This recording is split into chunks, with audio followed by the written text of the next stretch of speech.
make you mine. I'm an addict, so I'm losing my mind. Looking for roses, anything just to make you. Hello everyone, welcome to the Desolation Sounds Podcast. My name is Stephen Hook and this is a podcast celebrating everything to do within the world of alternative music, be that rock, punk, metal or extreme metal. How are we all doing? How are we all doing in whatever day of the lockdown we're on? I lost track quite a while ago. It must be about a month by now. Who fucking knows? I'm doing well. I have found out the fine art of making food or baking without milk. Spoilers, don't fucking do it. You will end up with... I made pancakes that were essentially an egg, flour and water. Whole wheat flour as well, because everyone's took all the white flour. They tasted fucking disgusting. So don't fucking bake when you don't have milk, or don't make pancakes without milk. Water pancakes, the fucking worst. And yeah, I have also the unfortunate distinction of being a massive wrestling fan. And yesterday, as of day of recording, the wrestling world decided to just absolutely shit itself.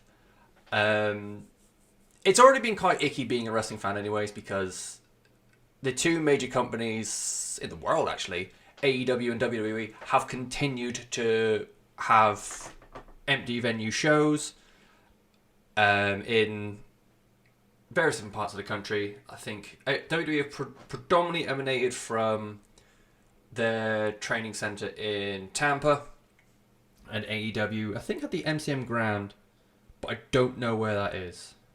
I want to say Chicago, but I don't think that's right. Either way, they've been continuing to do shows, which has not been great considering everyone else is shut down. Somehow they are a law unto themselves. There are now rumours of some shady business practices between WWE and the United States government, which makes them exempt from having to shut their doors, which again, icky as shit.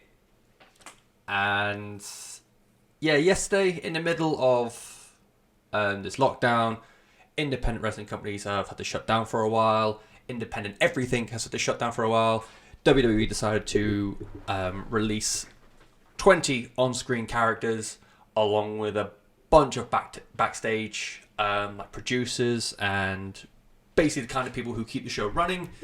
They also got rid of a bunch of developmental talent as well, so people trying to hone their craft and learn how to be WWE superstar decided to get rid of a bunch of them as well. And the rumors are up to into the hundreds of people are going to get released across the board, and it's all going to go towards saving them $4 million in profit, which, you know, these sort of day and age, $4 million is still quite a lot of money. It's what they paid one guy for 2 appearances, which, yep. But still, you think $4 million, that's a huge saving in these trying times, and every corporation has to do it. It's also been reported that WWE have $500 million in cash reserves, in savings, basically. So, yeah. Very, very icky being a wrestling fan at the moment, and then 10 minutes before I press record, found out that a very prominent voice of wrestling from the 80s all the way up until about 10 years ago, Howard Finkel, has passed away as well. So being a wrestling fan really fucking sucks at the moment. And condolences to the Finks family.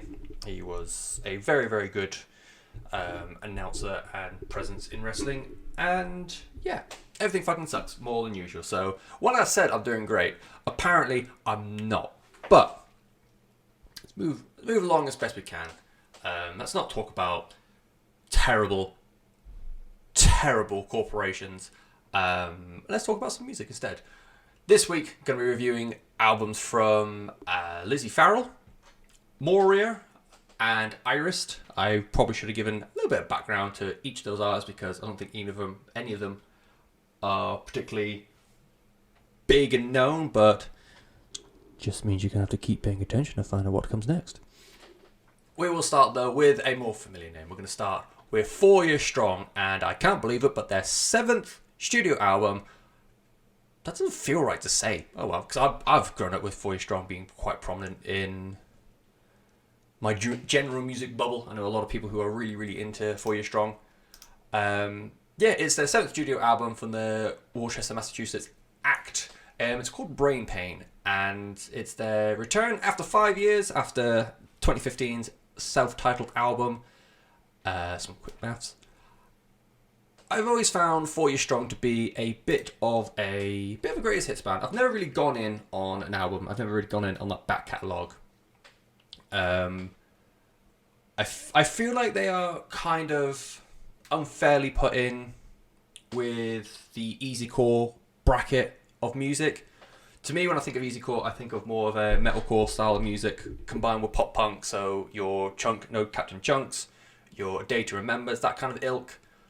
Whereas I feel For You Strong are much more like a melodic hardcore pop punk style of outfit, which is just me being pedantic on genres, which I am known to do. But yeah, greatest hit sort of band. Songs like Stuck in the Middle, Tonight We Feel Alive, It Must Really Suck to Be For You Strong Right Now. Those sort of songs, basically the singles. And yeah, just really gone to For You Strong, so I thought it was going to be a great time to really get into him. From what I know of For You Strong and from what I've experienced from the limited knowledge of the back college that I do have, I feel like it's more of just like a classic iteration of what For You Strong have been known to do. It's massive riffs on very light-hearted pop punk, really, really entertaining sort of stuff. Just the opening riff, the entire album on It's Cool. It's just really, it's just so chunky. It's what it is, as all the kids are saying. It's just a really chunky riff. I'll get into a little bit more of the production in a little bit, but the open riff on It's Cool is just absolute filth. For the most part, it stays in that bubble that For You Strong have curated. Get Out of My Head, it's just a fucking cracking song. It's the second track on the album. The melodies in Learn to Live the Lie and Mouthful of Dirt, just really, really super tasty. And yeah, like I said, some of the riffs just carry that extra crunch that, even more so from what I know of their back catalogue, of those like greatest hits songs that, like I said. And I don't know if that's just a change in tone. I don't know if they're using an extra string on their guitars. It would be very unusual if they did, because I don't really know of 7-string guitars being used in hardcore that much. Not in like this side of hardcore. It might have something to do with the fact that it's produced by Will Putney. It's probably due to the fact that the album's produced by Will Putney, because he's a very, very good producer. And yeah, just listen to like the title track, songs like It's Cool, The Worst Part of Me. Just the overall like guitar sound that the band emanate now. It's just like, for me, it's a different level to what they've done before. It's so much more of that crunch. There's so much more, just something more behind it this time as opposed to what I've heard in the past. And although, I had a omelette earlier, it's trying to kill me. Although I said that it is very much a classic for what I know, For Your Strong sound. Apparently that's really difficult to say. It does have moments where it sort of experiments and deviates around a little bit. There's just moments of this album of just massive pop influence. And I don't know if it's something that For You Strong have really done before. I don't know if it's something that they have experimented with and tried to do on like the odd 1 or 2 songs on previous albums and that came before. But take a song like 17. It is a sickly sweet, I don't even go as far as to say pop rock song. I was comparing it to One Direction in my head.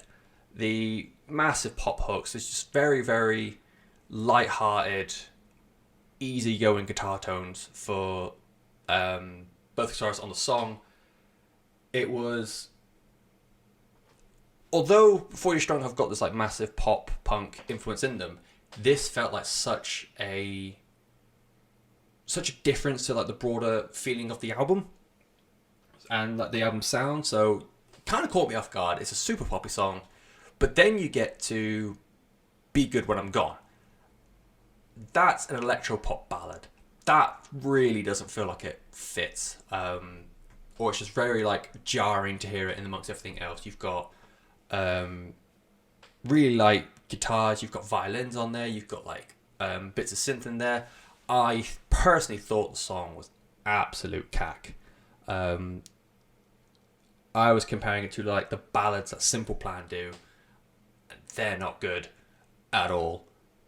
I just felt like, yeah, it was just shit. I just really, really didn't enjoy it. It wasn't for me at all. It strayed too far into the world of like pop and pop rock. I feel like every mainstream pop musician has written a song like, I've lost what it's called.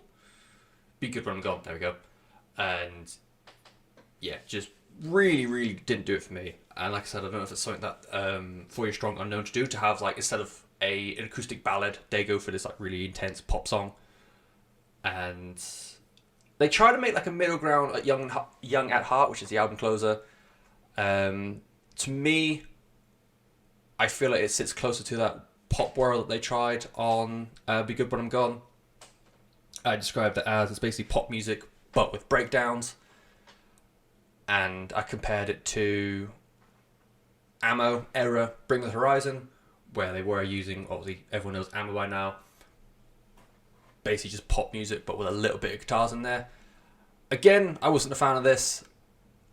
I found it had like a poppy sort of syndrome to it, and not the genre, like literally poppy with her album I Disagree from earlier this year, where you had some songs in the album that did the mix of like bubblegum pop and J-pop with heavy metal, and they fused them together quite well. There were a lot of times where it was, this is the pop part, this is the heavy part, this is the pop part, this is the heavy part. And I find Young at Heart does that as well. Like, this is the punk part, this is the punk, this is the punk part, this is the pop part, punk, pop, punk, pop. And yeah, it's very stop-start. Again, I don't think it worked very well. It was not for me. Again, I feel like 17 is the best out of this bunch. It does need some lyrical improvements though. I feel, again, it's very, very cliche to write a song about wanting to be 17 again and have like all the friends and getting the girl and that sort of thing. I feel like it's very, you can get away with that sort of thing on like the first or second album, but 7 albums in and many, many years, I just thought it was a bit too twee. The musical idea behind it, I could get behind. I feel like done well, it could be something that For You Strong do quite well. So I think like the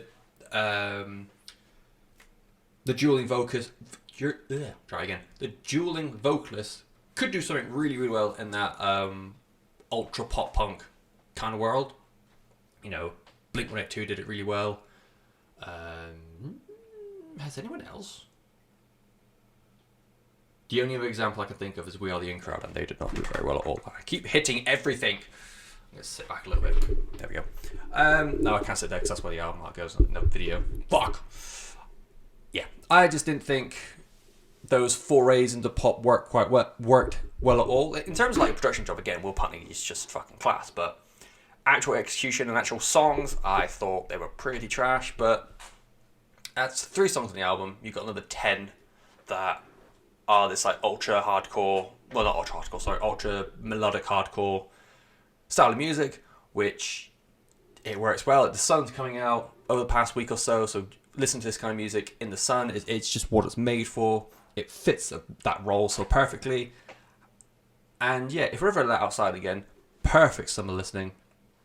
And yeah, if you just want, outside of those 3 songs, if you want good, consistent pop punk with a really, really good guitar tone and just great guitar work in general, tried and trusted. I like, the one thing I did notice about 4 Year Strong over the years is that me saying, and I don't know if other critics, I'm not a critic, I don't know if other people have picked up on those 3 songs and those like forays into pop as much as I have. But the one thing I do enjoy about 4 Year Strong is if everyone said they're too pop or they're not very good because it's pop, they wouldn't give a shit. They have, 4 Year Strong like to stick to the laurels, is that the expression? Or stick to their guns about what they want to do, because at the end of the day, as much as we want to say like we like your band, we hate your band, we like this, we like that, it is their band. This is the product of those 4 guys.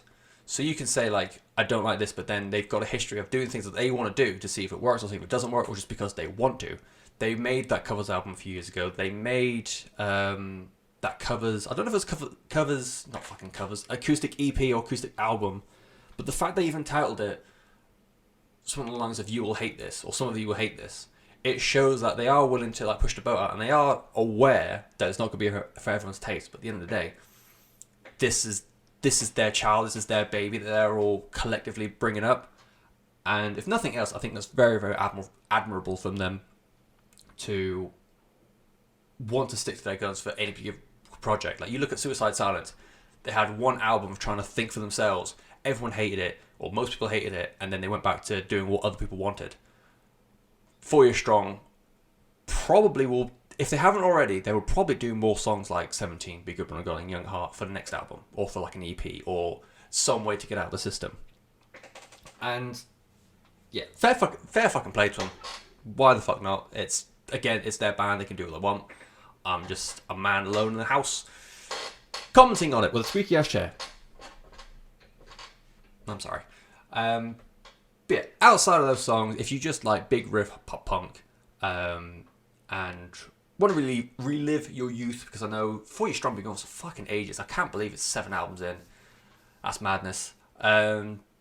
Give this a go. Brain Pain is the name of the album. It's by 4 Years Strong. Y'all know 4 Years Strong by now, even if you don't listen to them like I did. And yeah, perfect with the sun's coming out. Even if I know people can't go outside at the moment, just like sit in the garden, sit with the window open, and just chilling out next to the window, which is so sad to say out loud. Oh my god. But make the best out of this bad situation. One of your government mandated walks, put this on. We're going to move to something completely different now, and I spat all over my computer. I'm just such a terrible human being. We're going to go to Toulouse in France now for Mourir. You know, because we're in France and we're not in England, or not an English-speaking country, I'm going to butcher some fucking names. So, yeah, apologies in advance for that. Band called Mourir. The album is called Animal Bouffe Animal.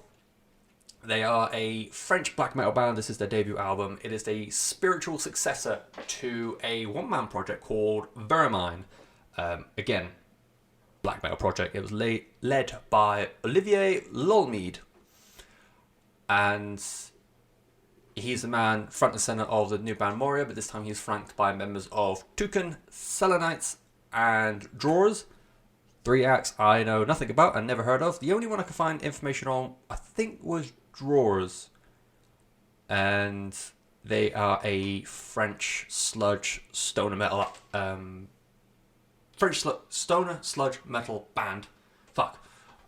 Which Olivier is also a part of. So, you know, he's bringing in friends, he's bringing in bandmates from other projects he's been part of for this new black metal thing he wants to do. And it's a very modern black metal album, and so it's gonna alienate those fans of like the old school, and it's much more like a me kind of black metal, because the production, which I'll get to more in a second, so fucking good. It has all the characteristics of classic black metal, and when I wrote that line last night from my notes, I realised that there are two, or the other day, whenever, there are two branches of like old school trad heavy metal. You've got black metal, sorry. You've got the stuff that came from like that speed black metal in between of Slayer and Venom, bands like that, and then you've got the more like haunting, very almost not quite atmospheric black metal, but more like maybe like an ambient inspired black metal for like Mayhem. It's more closer to that. It's more closer to like a Mayhem-inspired black metal. You've got, although I would never consider this an atmospheric black metal project, I would never consider this post-metal or anything like that, you do have parts in it where it's a lot more drawn out. You've got a little bit of ambience behind it as well. But like I said, this is very much a black metal kind of record. The production, as I alluded to earlier, is just fucking on. It's so good. Really, really good. Really adds to the emotion that you get from the album. Really adds to the general ambience of the album. It's produced by Amaury Solvay and mastered by Thibault Chamon. I I'm really not good with names, guys. Between them, they have worked, well, individually, sorry, and between, across the two of them, they have worked for bands like Birds in Row, Igor, Clone, Necromancer, and Plebeian Grandstand. Of those acts, I'm only really familiar with Birds in Row and Igor, and I know for a fact they have some brilliant production on their albums, so we are dealing with a pretty good pairing in the grand scheme of things. And yeah, so like I said, there's much more of like a modern black metal production sort of thing, and it's a kind of black metal that I enjoy. I don't like that raw stuff that only true cult. I'll do it that side because album art's going to be there. It's only it might alienate the true cult black metal kind of people, but they're boring. I find that vocalist Olivier has a written break vocal range in my notes. I'm pretty sure I meant to say great vocal range in my notes. It sits somewhere between Nicholas Kvarforth from Shining and Danny Filth of Cradle of Filth.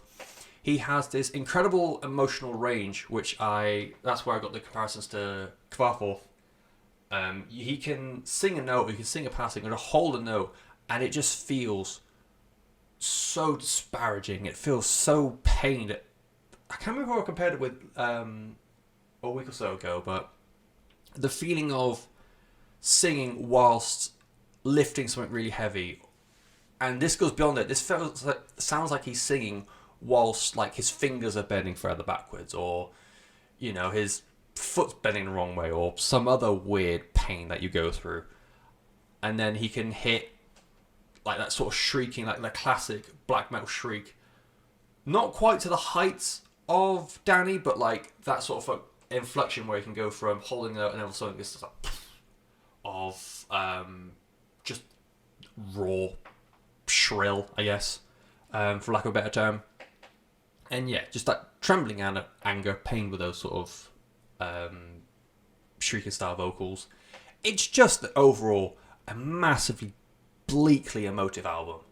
The second half of Ton Universe Mental Mépris, or track 2 to everyone else. Second half of that song, it slows down quite a bit without being any sort of post-genre. So dark and so like you feel the despair coming through in the music. That interlude track on La Guille au Vert, I feel like I've done alright with that one actually. It's a 3 minute song span on. It's a sad,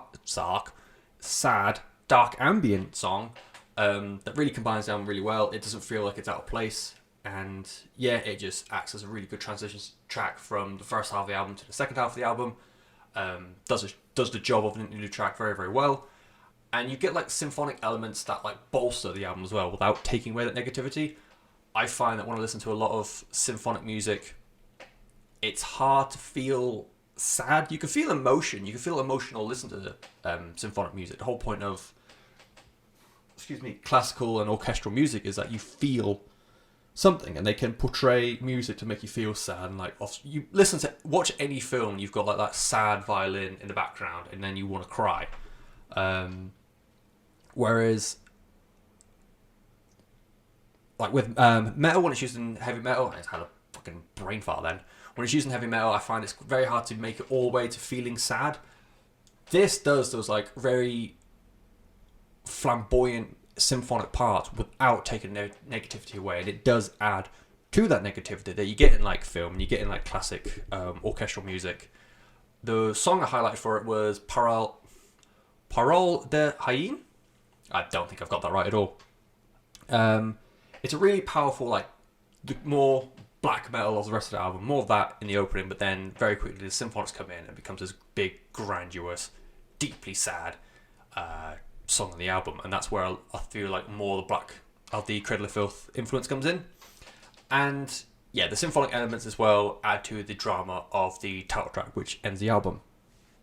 I thought this was a really, really good kind of album. Conversely to 4 Years Strong, it was a little bit difficult to really take in because it has been sunny, and this sort of album you want to listen to when it's like raining or even snowing.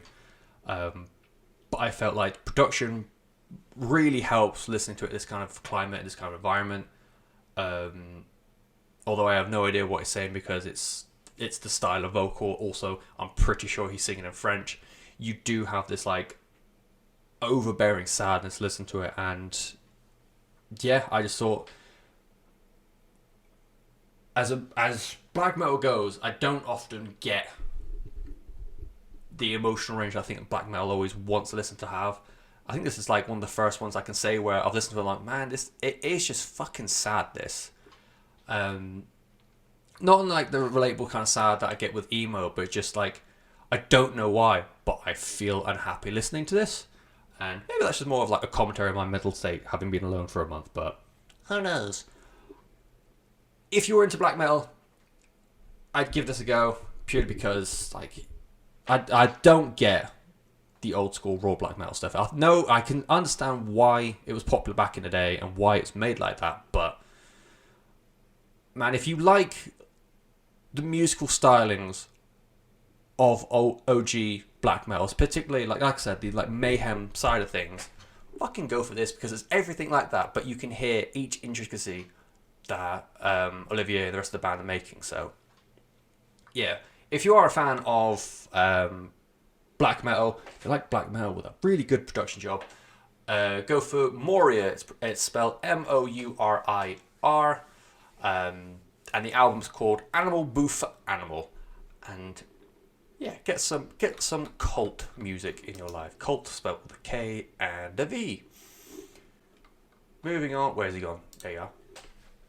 Moving on then to an exciting heavy metal prospect as it's been advertised to me. We're looking at Irist and their debut album Order of the Mind.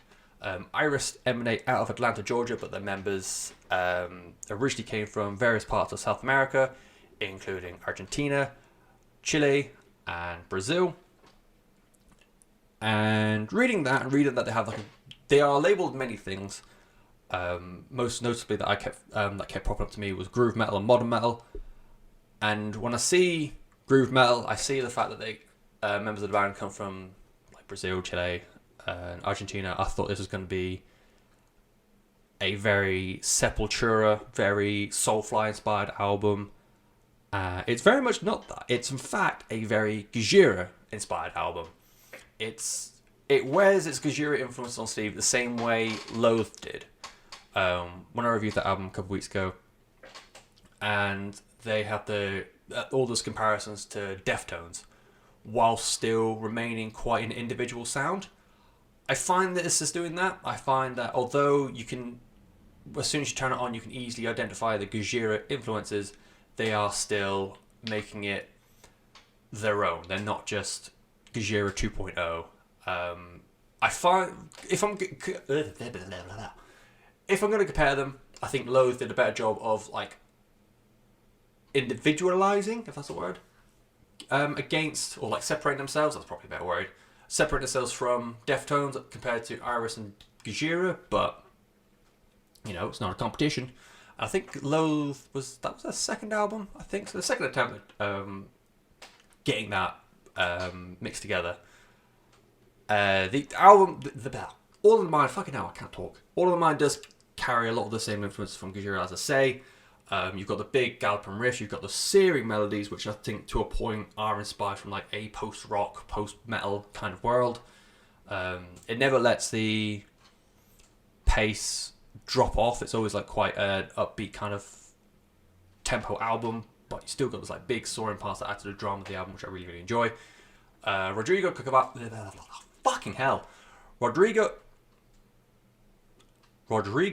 Carvalho. Eventually, I think I did an okay job with that. He's a lead vocalist. I feel like he's got a really interesting vocal style. It is growling, it is heavy, it is it's very much not clean, but it's not Cookie Monster vocals at all. And you can hear the inflection, and you can hear like the parts of the words as he's singing. I feel like with even like semi-decent headphones, you can pick out, you can point out, or yeah. Fuck. You can pick out lyrics, you can pick out words, you can pick out eventually like verses and chorus without the need of like lyric sheets per se. I know, like, I've been listening to heavy metal for years, and even now I still struggle to, like, identify words in extreme music, but I feel like was it Suffocation one of the first ones to do that? To, like, really, like, open up his mouth as he sang to really, like, although he's a heavy vocalist, you can still identify what he's saying as he sings. And yeah, I just thought, like, it was really interesting. He's also got, I found myself comparing the vocals a little bit to Fear Factory. Parts of it, he goes, like, to a clean, more, like, droning kind of vocal style. He's a much better singer than Bert and C. Bell. I'm sorry, Bert. But Rodrigo's got the one up on you.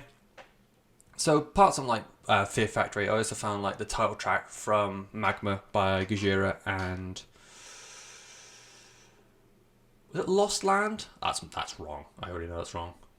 Lost Head, something like that. A few of the songs on Magma have got that, like, low droning kind of voice as well.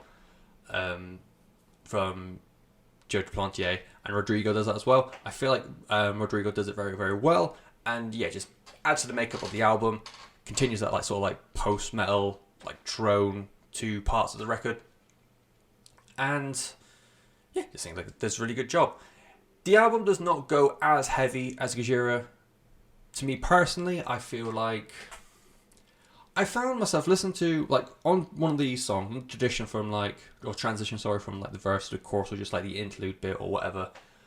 I was getting comparisons in my head to The Defiled. Very, very much loved, much missed industrial groove metalcore act from 5 years ago. Oh, that's sad. No, more than that. Nearly 10 years ago. Fuck me. I miss Defiled.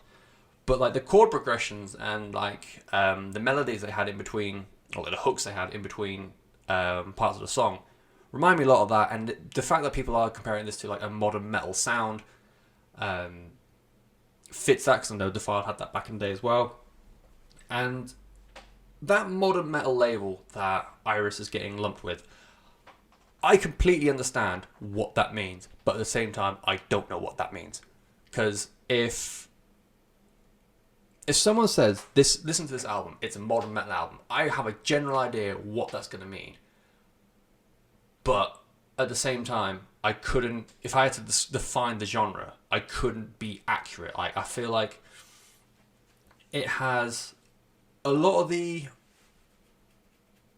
like, metalcore melodies without being metalcore at all. And it has the mirroring of the bass drum to the riff, the main guitar riff, but it's not nu metal, it's not groove metal. Vocalists can switch between being harsh vocalists and clean vocalists. And you've got, like, a very slight synth part in the background, but I would never say it's, like, symphonic or anything like that. I just feel like it's part of the production. It's a really hard thing to grasp, but I kind of feel like people know what a modern metal sound is. And yeah, I think Irist do fall under that to a certain extent. It's very dramatic kind of metal. I still feel like it's got more in common with, like, a groove oriented kind of sound, a very, like, thrashy, like, thrash metal, groove metal sort of thing. So your Gojiras, your Triviums, your Machine Heads, that kind of ilk. And a lot of people are saying that they are, like, a future metal prospect. This is, and it's quite refreshing, actually, because you hear so many, like, old fucks coming through and saying, like, heavy metal is dead, rock music's dead, and it's fucking not true at all. They're just old, insignificant, and in the way. And it's so nice to have a band come through and to have damn near universal praise that says that these are going to be the next big thing. This is what music's going to sound like for the next 5-10 years. It's refreshing to hear that. But based on this album, I don't think they're quite there yet. I feel like there's still parts of the sound that they are, like, the overall makeup of the sound is kind of missing a few bits. I found this to be more of a moments kind of album. Like, I really like Burning Sage, I really like Creation, Order of the Mind, the title track, and the end of Nerve. The Nerve is a really big, it really goes into those, like, post groove metal kind of things. It's like big ambient but still incredibly heavy kind of song. I feel like the next album is going to be a case of I'm going to listen to it and think this is like a good run of songs, like 3 songs fucking slam, or like this one song is perfect from start to finish. And then I feel like third album is going to be the case where it's going to be what Loathe did. It's going to be the album where everyone comes in and says, holy shit, this is everything they'll be able to be. If they get it in the second album, I'm not going to be upset. I might look like a bit of a div, but I don't feel like this is their best album. I feel like there's so much more to come from Irist. I feel like, yeah, future is very promising for them. Future is very, very promising for them. I just don't think they are at that point on this album. I really enjoyed the guitar work from Adam Mitchell and Pablo Davila. I really enjoy the like really searing moments that have like post-rock influence, and I'm really, really excited to find out what comes next to them. I just don't think they're at that point just yet, and that's mad. And this whole podcast is like a personal thing, but yeah, I just don't. I believe that. I think there's going to be more from them in the future, but it doesn't mean do not go listen to it now. It's still. I do think that this is a very future-based style of music, and it is how the metal world is going. I don't want to say contemporary in the same way that it's going to be very mainstream, but it's going to be the heavy metal version of mainstream. I feel like this is going to be very festival heavy. This is going to be very. It's going to be. I'm not talking like a couple of years. I'm talking way off in the distance, but this is going to be arena kind of music. But that's my personal opinion. It's called Irist, Irist. The album's called All the Mind.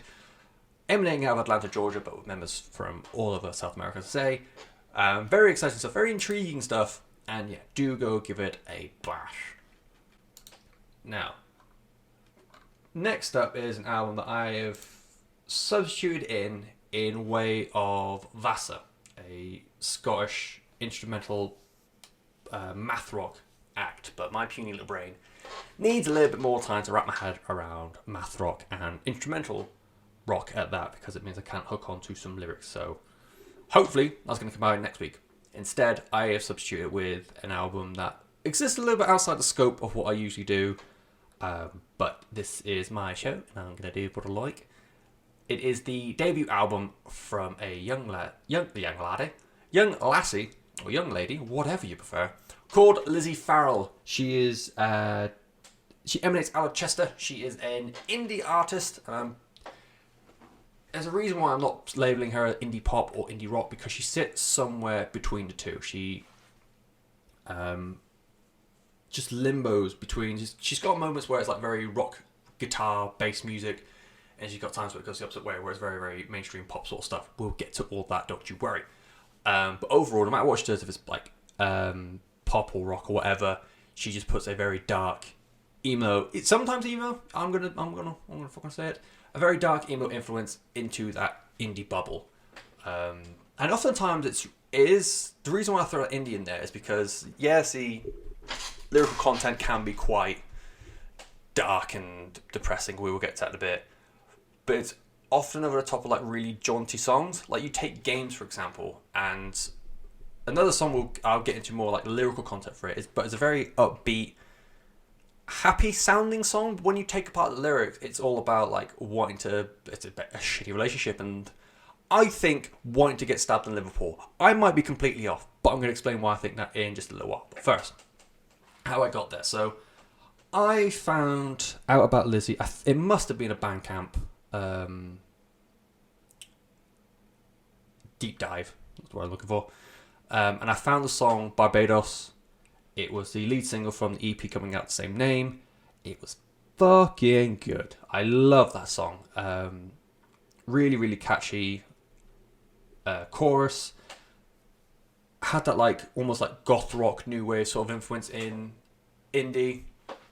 The rest of the EP eventually came out and I fell in love with it. I think it was my EP, I think number 2 in EPs of the year last year.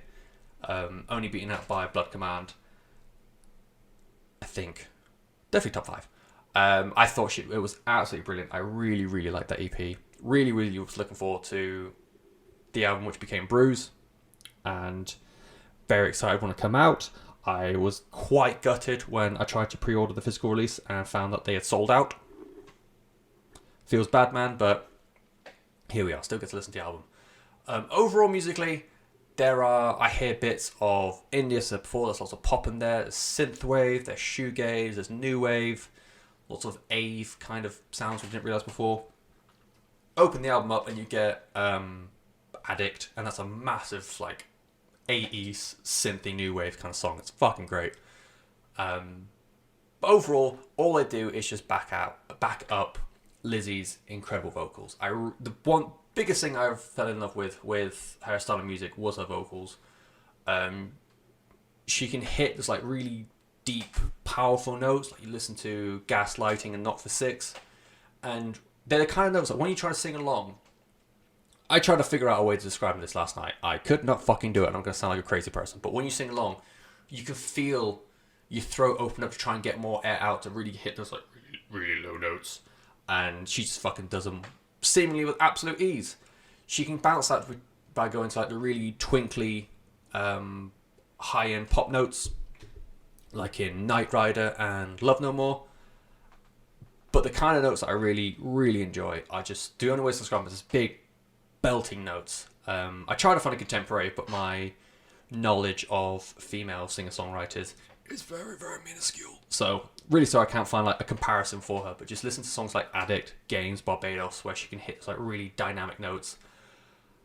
And yeah, I think as a vocalist, she's fucking amazing. Lyrically, this album covers, it's a very like modern album lyrically. It covers things like relationships, depression, social anxieties. I found like myself relating to a lot of the lyrics. I don't like relating to lyrics because I don't like people getting into my psyche, which I think has more of a commentary about my own brain than anything else. But I don't like people thinking that I lived with two psychologists masters, and I was always scared of saying anything in case they like construed it that I was like a Freudian wife beater or something. But there's lyrics in this album where you do kind of feel it is very relatable. Was it? I think it was Knocked for Six, where it opens with wanting to be alone, but not wanting to feel lonely. Which I live alone, and we're in the middle of a lockdown, so can relate, bro. And the other one was Balloon, and that's all about basically having like a social situation which you don't want to be in. Either you're just not feeling it mentally, or you just don't want to go out. We all have those sort of days where we just don't want to go outside. We want to chill in the house and just fucking do nothing. And the narrative that I pick up on the song is all about how she wants to just go home or just not go out, and both the people around her and her own brain just keep saying, like, if you just have a drink, you'll mellow out and you'll chill out and you'll enjoy yourself, and it just never happens. And going through uni without ever drinking can relate to being in a certain social situation where you're just like, I just would rather not be here. If I'm being honest, lads, just really would rather be home or fucking anywhere, but you know how it is. So yeah, I feel like it's very relatable lyrically. I still love the chorus to Games. When I listened to it on the EP, because it was on the Barbados EP, I feel like I might have misunderstood it. To me, it was a case of she was in a kind of boring relationship where she was always in always in a room with the partner, just chilling out. That consistent of having to do nothing in the house together, and it was a case of take me all to the pretty sights of Liverpool because I'd rather just do something, even if it means going to Liverpool. And I always thought that was like a bit of a sassy jibe against Liverpool, which, if being a football fan for 25 years and an Arsenal supporter for 25 years has taught me anything, is that you always laugh at Liverpool. How's that Premier League table doing for you boys? And going into lyrics of the album, the lyrics are, so show me all the pretty sights of Liverpool, as I'd rather be killed than play another game with you. Which to me sounds more like she would rather go to like the pretty sights of Liverpool, i.e. the places where you get shanked, because this person that she's with is so incredibly dull or just a bit of a dick. So I am always here. If I've got that right, I'm always here for this level of like dark cynicism. particularly in relationships, because I like to watch them crumble, because I'm a bad person. So, yeah, I might be completely wrong and all that, but that's just, like, lyrics are open for interpretation.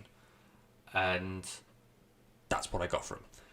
As much as I like this album, it is not a perfect album. I think that Night Rider, which features vocals from Bradley Walden, who, if memory serves, is the vocalist for Emarosa. It is such a sickly sweet pop song, much in the same way as that Feel Your Strong song earlier.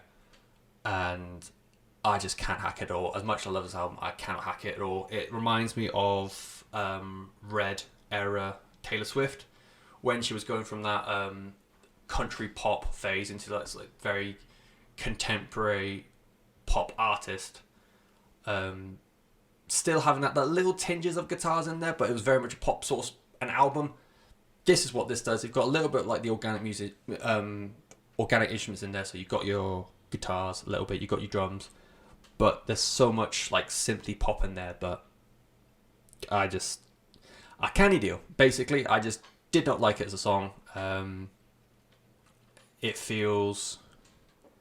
kind of feels a little bit out of place, because the overall like vibe of the song is quite dark, because it is like a very dark hue on an indie pop rock kind of thing. With this being like a very shimmery pop sort of song, I felt like it's a little bit out of place. And yeah, the only other problem I've got with it, and this is a weird one, I've been trying to like explain it in my head a few times, and I might not make sense, but I'll give it a go. I am all for musicians using songs from previously like EPs released in and run up to the album. But this 10 tracks album uses 3 out of 5 songs from the EP Barbados. So on the whole, you're looking at 7 new tracks. Combined with the fact that there was 3 singles released, I think it was 3. Spotify doesn't give like release dates, I don't think. No, it just says 2020. So 2 or 3 songs released in the run-up to this album. That means of the 10 tracks on the album, around half of them have already been heard before. And it's not like Barbados was used as the lead single, because when you look at the artwork for Barbados and then the 3 singles and then the album, the 3 singles follow the same art style as Bruise. So to me, although Boys Don't Cry was released first, Addict, I think, was the one that came with the music video. So I think, to me personally, Addict is the lead single for Bruise. So you're looking at, even if you took away Barbados, you've got 3 songs. You've got Boys Don't Cry, Addict, and then Not For Six released first. Having those 3 songs in the album, and a 10-track album, okay, but it's all in keeping with the album. It's all the mood of the album, it's all the theme of the album. I get that.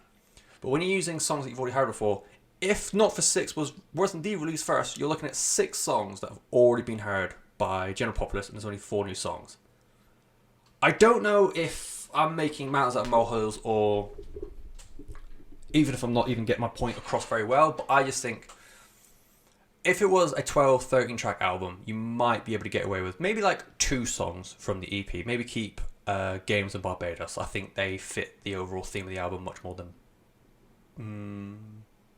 yeah, I'd say they fit more than Balloon. But with the album being as short as it is, it's just over half an hour. Yeah, I just feel like it should have been more original material, including Addict, Not For Six, and Boys Don't Cry. If you're going to release 3 singles from a 10-track EP, maybe only use 1, if any. I would get including Barbados, because it was the lead single and it had like an EP dedicated around it. Yeah, that might just be me being selfish, and I wanted to have more original music from Lizzy. And I do like having singles released before an album, because when you go through the album, it is familiar territory to when you go through it all. However, when you're like familiar with most of the album before it's come out, you're only getting a few new songs. And I hope I'm getting that point across, and I hope it makes sense. And yeah, I've got no way of knowing if it was a label decision, if it was Lizzy's decision, if it was just other people have just thought it was a good idea. I might just be in the minority, and, fair fucks to that. But for me personally, I would just rather have had more new material. Again, I might be being incredibly selfish because I really like Lizzy Farrell as an artist, but, you know, it's just my take. I feel like, yeah, not just keep going over the same point. They shouldn't have had so many songs already known by general public before the album came out. It's just me. But outside of that really weird, convoluted, niggling point, I really, really like this album. In terms of like separating albums from like end of year lists, rock music, and then like stuff outside the alternative world, I still think it sits outside the alternative world, and I think it might be one of like the best non-rock and metal albums that I've heard. At least this year, so far this year. I really, really enjoy Lizzy as an artist, and yeah, just look forward to what comes next. The album is called Bruise, you know, like the thing when you get when you keep knocking your fucking computer table. It's by Lizzy Farrell. Please go listen to it. She's such an incredible singer, and yeah, I don't know why I was going to say and. I didn't have an end point, but my end point is that's everything for this week. I hope you've all enjoyed it. I have somehow worked up a sweat. I think it's because I'm sat next to a window and the sun is just bearing down on the one corner of this window that I have that isn't covered by a curtain. So I'm sweating my titties off. If you've liked anything I've said today, if you hate anything I said today, if you want to tell me that my last point about Bruise is so fucking dumb it hurts, come let me know. Facebook, Twitter, Instagram at Desolation Pod. Everything goes on the YouTube now as well, so you can see my face. Hello. And if you're already on YouTube, watch my face. I'm so sorry. I don't have my own personal URL yet, so click my link tree or any corresponding link attached to the podcast, and you can come see my face, have me on the background. I exist. But just overall, let me know what you think of any reviews you've had reviews for, you've listened to my opinions on. I should probably stick to one of those and going forward. Never mind. For Your Strong, Mourir, Irist, and Lizzy Farrell. Next week, I'm hoping to get that Bassa album listened to the point where I can review it. I'm also going to try and review Pairs, a hardcore punk act. Oh, the sun's really coming through now, isn't it? I've already listened to that Pairs album once so far. It's very, very good, so I hope I keep that opinion.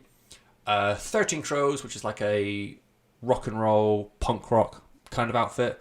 Borderlines on folk. And Nero Di Marta? Sure. An avant-garde, extreme heavy metal band. And hopefully some other things. If I remember right, I've got a busy week of listening. So that's going to be fun for me. There's my squeaky chair. I will be here hopefully at some point next week. I hope you're out there. I hope you join me. It's getting to a Bob Ross episode, but either way, enjoy lockdown best you can. Wash your hands. Help the NHS. Don't vote for Boris. And I'll see you next time. Ta-ta.